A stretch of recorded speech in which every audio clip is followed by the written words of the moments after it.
নমস্কার বন্ধুরা, welcome back to live আড্ডা ফুটবল। তো বন্ধুরা, আরও একটা নতুন ভিডিওতে তোমাদের সকলকে স্বাগত জানাই। তো বন্ধুরা, ভিডিওটা শুরু করার আগে তোমাদের কাছে একটাই অনুরোধ, সেটা হচ্ছে যে আমাদের এই চ্যানেলে যারা প্রথমবার তারা কিন্তু অবশ্যই আমাদের এই চ্যানেলটাকে সাবস্ক্রাইব করে পাশের বেল আইকনটি অল করে রাখবেন, যাতে সবার প্রথমে এরম খেলার আপডেট তোমাদের কাছে পৌঁছে যায়। তো বন্ধুরা, প্রথমে তোমাদের সবার কাছে আমি ক্ষমা চেয়ে নিচ্ছি, কারণ আমার কিছু পার্সোনাল প্রবলেমের জন্য কিন্তু আমি এই এক মাস যাবত আমি ভিডিও আনতে পারিনি। এবং সবাইকে sorry for late, happy new year সবাইকে। সবাই খুব সুস্থ থাকো, ভালো থাকো, নিজের লাইফটা ভালোভাবে লিড করো, এটাই আশা করছি। তো এই নিয়ে আজকে নতুন বছরের নতুন ভিডিও আমি তোমাদের সামনে তুলে ধরছি। এবং আজকে এই ভিডিওতে কিছু ইনফরমেশান থাকবে আইএসএল নিয়ে, মোহনবাগানের কিছু প্লেয়ার নিয়ে এবং আদার্স অন্য আপডেট নিয়ে এই ভিডিওতে তোমার সঙ্গে আলোচনা করব। তো বন্ধুরা, আমি এই কদিন ভিডিও দিইনি এবং আমাকে ইনবক্সে প্রায় অনেকেই মেসেজ করেছে যে দাদা আইএসএল কেন শুরু হচ্ছে না, এবং দিমিকে নিয়ে কিছু ইনফরমেশান আমাদেরকে দাও। কারণ আমরা কিন্তু অনেক জায়গা থেকে অনেক ইনফরমেশান পাচ্ছি যে দিমিত্রি পেতাতস তিনি মোহনবাগান ছেড়ে দেবেন, এমন একটা গুজব। এবং আরও একটা খবর, যেটা আইএসএল শুরু হবে না, অ্যালবার্টো, টম এবং জেসনকে নিয়ে আরও কিছু খবর আছে। তো সব কিছু আজকে এই ভিডিওতে দেবো।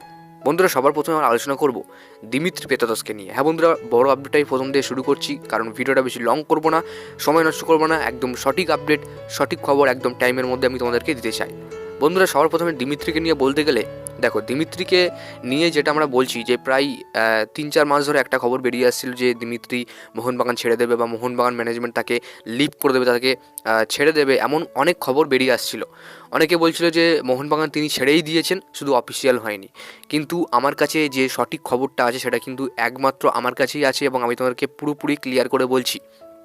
পেত্রাতস কিন্তু 2026-27 মরশুমে মোহনবাগানের হয়ে খেলবে, এটা কিন্তু একদম 101% কনফার্ম। তোমরা এটা ধরে নাও, পেত্রাতস কিন্তু কোথাও যাচ্ছে না। এবং আরেকটা যে নিউজ বেরিয়ে আসছিলো যে তিনি চুপি চুপি বা জানি না কি এটা রটা ছিল, যে ইস্ট বেঙ্গলে সই করছে বা ইস্ট বেঙ্গলের ম্যানেজমেন্ট ইন্টারেস্ট শো করেছে এই দিমিকে নেওয়ার জন্যে। তো এমন অনেক কথা বেরিয়ে আসছিলো, কিন্তু আমাদেরকে আসল খবর যেটা, পেত্রাতস কোথাও যাচ্ছে না।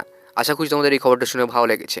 পরবর্তী আপডেট দেবো তোমাদেরকে জেসন কামিন্সকে নিয়ে। দেখো, জেসন কামিন্সকে নিয়ে একটা খবর বেরিয়ে আসছে, জেসনের সাথে কিন্তু মোহনবাগান কন্ট্রাক্ট এক্সটেনশন করে নিতে পারে, হয়তো আর 1 বছরের কন্ট্রাক্ট এক্সটেনশন করবে মোহনবাগান সুপার জায়ান্ট, এমনটা খবর আমার কাছে আছে। তবে এখনও পর্যন্ত অফিসিয়ালি হয়নি, যার কারণে কিন্তু এটা কনফার্ম আমি তোমাকে বলতে পারছি না। তবে এই খবরটা আছে আমার কাছে যে জেসন মোহনবাগানে থাকছে।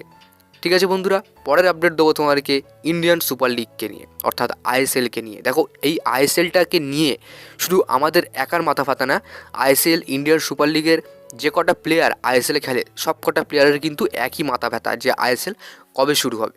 এফসি কাপে তোমরা দেখেছো গোয়ার সাথে ইস্তেকালের খেলাতে তারা কিন্তু নকডাউন হয়ে গেছে, ডাউন হয়ে তারা কিন্তু প্রে করছিল, ওটা কিন্তু কোনো রকম রুলসের বাইরে পড়ে।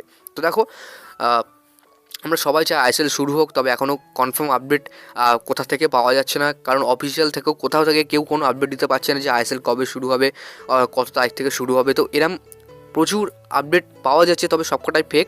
তবে আমার কাছে আশা করছি এই দুদিনের মধ্যে কোনো ভালো খবর আমি পাবো, এবং আমি তোমাদেরকে সেটা রিপ্রেজেন্ট করতে পারবো। ফেক হলো বা সেটা যদি আইএসএল নাও হয় তাও তোমাদের খবরটা দেবো, আর যদি আইএসএল শুরু হয় তাহলে কিন্তু তোমাদের খবরটা আমি দেবো। তো দেখো, অ্যালবার্টো এবং টমকে নিয়ে দুটো একসাথে বলে দিই যে অ্যালবার্টো, টম এরা দুজন কিন্তু আরও 1 বছর থাকছে জেসনের সাথে, এটা কিন্তু ফাইনাল কথা।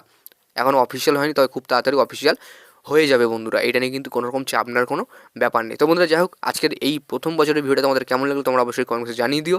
আজকের যদি ভিডিওটা এতটাই ছিল, ভিডিওটা ভালো লাইক করে দিও, আর আমাদের এই চ্যানেলে প্রথমবার হলে চ্যানেলটাকে সাবস্ক্রাইব করে পাশের বেল আইকনটি অল করে। ধন্যবাদ বন্ধু।